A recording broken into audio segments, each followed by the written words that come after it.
مسجد میں انہوں نے بلایا. مسجد میں ان کے تمام جتنے روشنی کے راستے تھے وہ جی صاحب نے اپنی زندگی میں ہی بند کیے تھے. وہ ایک واقعہ ہوا تھا, بابا صاحب شام کو نکلے, دیکھا لائٹ آ رہی ہے, تو جی صاحب اپنی کہی ہوئی یہ نعت پڑھ رہے تھے کہ یا رسول اللہ کرا میں گدائیاں, میرے بابل تیرے لاڈ لائیاں. جی صاحب انہوں نے دیکھے پورے دروازہ کی اس ایک ہوتی ہے نا وہ چھوٹی چھوٹی جوڑ میں بلکہ, تو ان سے دیکھا. لیکن جو ہستی سامنے تشریف فرما تھیں, ظاہر ہے کہ وہ رسول رحمت تشریف فرما تھے, کیونکہ ان کے سامنے وہ ان پر کہی ہوئی, ان کی خدمت میں کہی گئی نعت پڑھ رہے تھے اور رو رہے تھے. تو بابا صاحب فرماتے ہیں کہ میں نے جب بڑی کوشش کی تو مجھے حضور کا یہ حصہ چہرے مبارک کا دانی طرف کا, یہ ان کا کان مبارک, ریش مبارک کا یہ حصہ, چہرے مبارک کا یہ حصہ میں نے دیکھا. جب یہ حصہ میں نے دیکھا تو اتنے میں روشنی بجھ گئی اور جی صاحب نے کہا کون ہے کون ہے, تو یہ بھاگ گئے باہر سے. اب انہوں نے سوچا رات کے اندھیرے میں ایک واقعہ ہو گیا ہے, شاید صبح ہماری باز پرش نہیں ہوگی. تو صبح جی صاحب نے اپنے گھر کے, اپنے خاندان کے بہت قریبی, اپنی بچیاں, دادی اماں, یاسین صاحب کے والد خمزادہ میاں, وہ جی صاحب کے بانجے بھی تھے, بڑے عابد زاہد تھے, اور جی صاحب نے ان کو یہاں اس نیت سے لایا تھا کہ میرا جنازہ یہ کرے گا, اور انہوں نے ہی ان کا جنازہ کیا تھا. تو سب کو بلایا اور انہوں نے کہا کہ یہ میاں مجھے رات قتل کرنے آیا تھا. یہ کہتے میں چپ ہو کے بیٹھا رہا. میں نے کہا کہ ان کو میرا پتہ ہے, البتہ مداخلت کوئی ہوگی یا شاید اس غصے میں فرما رہے ہیں. تو ایک لانگری لالا ہوا کرتے تھے, وہ بھی کئیاں شریف سے بیت تھے, لیکن یہاں لنگر پکاتے تھے. گویا جی صاحب لاروی کے پیر بھائی تھے, بہت سادہ تھے, بہت نیک تھے. جب جی صاحب نے فریاد کی کہ یہ مجھے رات مارنے آیا تھا, باقی تو چپ کر کے سر جھکا کے بیٹھے رہے. لانگری لالا نے ہمارے والد صاحب کو کی گریبان پکڑ لی, کہا کیا ہے اس فقیر کے پاس تم مارنے آئے تھے؟ اس وقت بابا صاحب کہتے میں ڈر گیا. میں نے کہا ہو سکتا ہے حضرت کو بھی یہ شک ہوا. تو وہ کہتے ہیں حضرت میں اور آپ کا مرنا ظاہر ہے کہ یہ چیز تو ممکن ہی نہیں ہے, البتہ میں اس طرح روشنی دیکھ کے آیا. جی صاحب اپنے ان معاملات کو بہت چھپایا کرتے تھے, لیکن کبھی کبھی جلال میں بہت ساری چیزیں جو ہیں وہ لوگوں کے سامنے آ جاتی تھی. چنانچہ اس وقت جلال میں آ گئے تو فرمانے لگے جب تم نے دیکھا میں کیا پڑھ رہا تھا؟ تو انہوں نے کہا حضرت آپ اپنی کہی ہوئی یہ نعت پڑھ رہے تھے, مجھے سناؤ.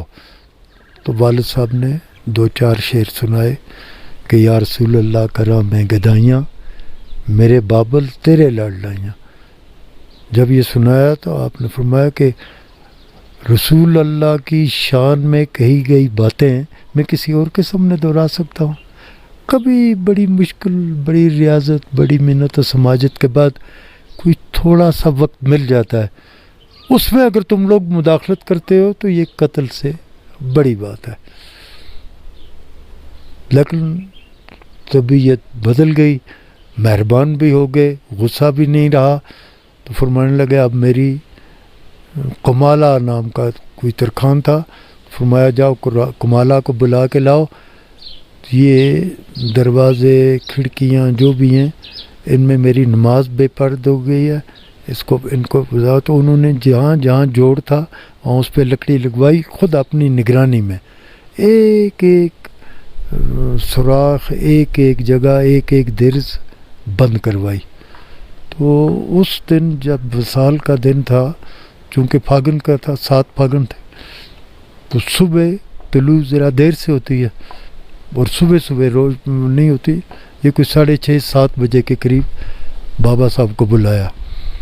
یہ گئے تو بابا صاحب فرماتے ہیں کہ میرے ساتھ میری بڑی بہن یاسین صاحب کی والدہ میری بڑی پھوپھی، بابا صاحب سے ان کی عمر بڑی تھی، تو وہ بھی میرے ساتھ پیچھے پیچھے گھس گئی.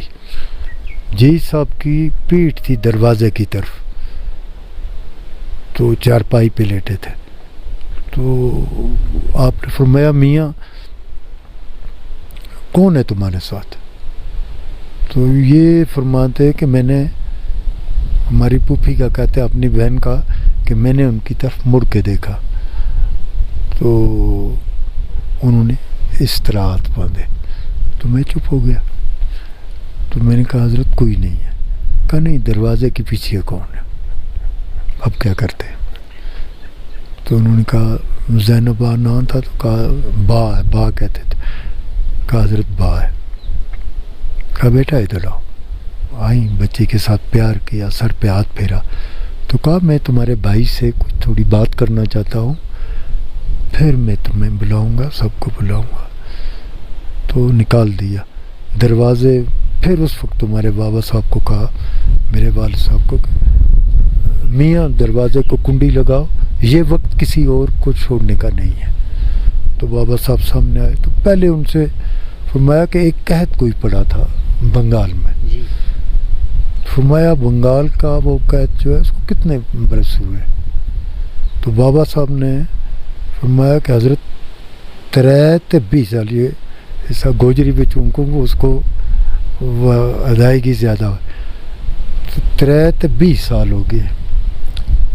فرمایا اس وقت جب یہ قحط پڑا تھا میری عمر 40 سال تھی. میاں ذرا حساب کر کے بتاؤ میری عمر کتنی بنتی ہے؟ تو بابا صاحب فرماتے ہیں کہ میں نے کہا حضرت 63 سال، 63 برس بنتی ہے. تو آپ نے فرمایا الحمدللہ میں نے ساری عمر شریعت کی پابندی میں گزاری ہے. اللہ تعالیٰ یہ وقت بھی مجھے شریعت کے عین مطابق. اس وقت بابا صاحب کہتے ہیں کہ میں نے کہا ہو یہاں تو دنیا بدلنے والی ہے. تو یہ لگ گئے رونے. جب یہ بہت رونے لگے تو جی صاحب نے فرمایا میاں آج سے 19 کے 20 برس کا میں نے ایک شعر کہا تھا، تمہیں یاد ہے؟ تو بابا صاحب کہتے ہیں میں نے کہا حضرت کون سا شعر؟ کہا شین شامنوں پہ یہ ڈیگ دیا. تو بابا صاحب نے فرمایا کہ حضرت مجھے یاد ہے، کہ سناؤ مجھے. تو انہوں نے سنایا کہ شین شامنوں پہ یہ ڈیگ دیا آوے شام تے مت شب رات ہوئے. تو فرمایا میں نے 20 برس سے اس دن کا انتظار کیا. شام بمانا دوست بھی ہے، شام مغرب کا ٹائم بھی ہے، لیکن ہندی میں دوست کو کہتے. تو کہا دوست سے وصل کا یہ دن آیا، شعبان بھی 15 ہے، عمر حضور کی عمر کے مطابق ہے. تو اس دن کا تو میں نے بڑی شدت سے انتظار کیا، تو آج یہ دن آیا تم روتے ہو. بابا صاحب کہتے ہیں ان باتوں سے مجھے کیا تسلی ہوتی، کیونکہ ان کو بہت پیار تھا اپنے والد سے، بہت ہی پیار تھا. تو وہ رونے لگ گئے. وہ جب بہت روئے تو کچھ دیر دیکھتے رہے، پھر کچھ رحم آ گیا. فرمانے لگے میاں تمہاری کیا ضد ہے، رو مت، مجھے تکلیف پہنچتی ہے. تو بابا صاحب کہتے ہیں کہ میں نے سوچا کہ یہ وقت تکلف کا بھی نہیں، احتیاط کا بھی نہیں ہے. تو انہوں نے کہا حضرت میرا رونا کیا بند ہوگا، لیکن ایک بات اگر آپ فرمائیں، ایک تسلی مجھے دیں تو کسی حد تک میرے غم کا کچھ مداوع ہو سکتا ہے. تو فرمایا کیا؟ تو وہ کہتے ہیں کہ میں نے کہا کبھی کبھی اگر آپ مجھے مل لیا کریں. لیٹے ہوئے تھے تو اٹھ کے بیٹھ گئے. انہوں نے توبہ توبہ، تم غیر شرع بات کا تقاضا کر رہے ہو. پتہ نہیں میرے اعمال کی کیا سزا ہو، پتہ نہیں کیا باز پرس ہو، پتہ نہیں کس کیفیت میں اس سے میں گزروں، اور تم وہ بات کہتے ہو جس کی شریعت اجازت نہیں دیتی. بابا صاحب کہتے ہیں میں رونے لگ گیا. ان باتوں کا بھی میں نے کوئی اثر نہیں لیا، میرے وس میں ہی نہیں تھا. کچھ دیر دیکھتے رہے، پھر تو خود رحم آ گیا. انہوں نے کہا اچھا میاں تیری یہ ضد بھی میں مانتا ہوں، لیکن پھر میری بھی ایک شرط ہے،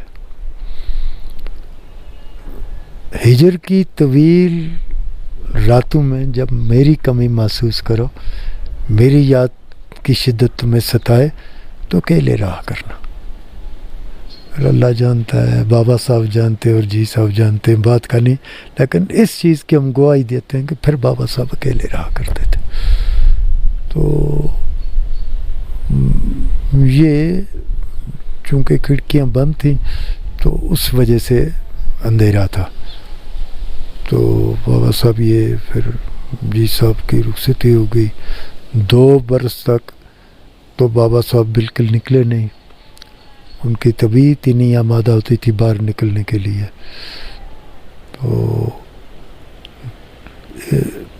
پہلے برس نہیں، دوسرے برس ہماری برادری کے کچھ وہ لوگ جو بابا صاحب کے بہت قریب تھے، ان میں سر فرشتے میاں محمد اکبر صاحب، وہ میرے پھپھا بھی تھے، تو اقبال عظیم کے والد، وہ لے گئے سری نگر کہ گھما پھرا کے لائیں گے۔ تو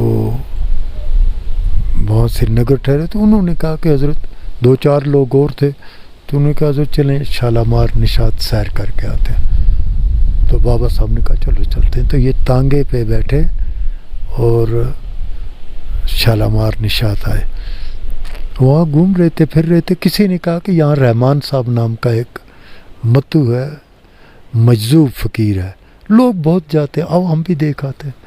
تو انہوں نے کہا حضرت کوئی رحمان صاحب نام کا آدمی ہے، لائن لگی ہوئی ہے لوگوں کی، وہ ان کے پاس جاتے ہیں، اگر آپ کہیں تو آئے ہیں۔ تو انہوں نے کہا چلو چلتے ہیں، کوئی مذائقہ نہیں۔ بابا صاحب گئے تو رحمان صاحب جہاں بیٹھتے تھے ان سے پہلے سڑک کا یا ان کی اس پگڈنڈی کا جو راستہ تھا، اس کے ارد گرد لوگوں نے چھوٹے چھوٹے کھوکھے بنائے ہوئے تھے، چرس بیچتے تھے اس پہ، 4 آنے کی پوڑی، 8 آنے کی پوڑی۔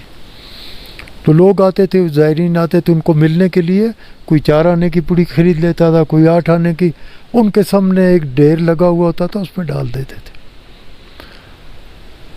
تو ان ساتھیوں نے کہا کہ حضرت سب لے جا رہے ہیں، ہم بھی لے جائیں گے۔ تو کہا چلو لے لیتے ہیں، ایک ایک انہوں نے بھی لے لی۔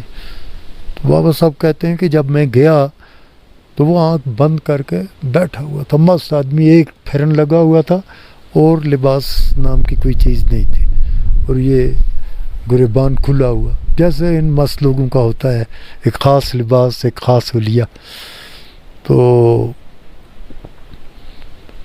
گئے تو بابا صاحب کہتے ہیں سب نے وہ اپنی اپنی پوڑی ڈال دی، میں نے بھی پھینکی لیکن نظر رکھی اس پر۔ تو جو ہی میں نے پھینکی تو انہوں نے آنکھیں کھولی، آنکھ کھولی تو اپنے اس چیلے کو کہا میرے لیے کشمیری میں وہ بھر کے لاؤ چلوں، ججیر لاؤ۔ وہ لایا جیسے معمول تھا، وہ لایا تو وہ اب ایک پوڑی اٹھانے لگا، اس نے کہا نہیں، دوسری 4-6 پوڑیاں جب وہ اٹھاتا تھا وہ منع کرتے تھے۔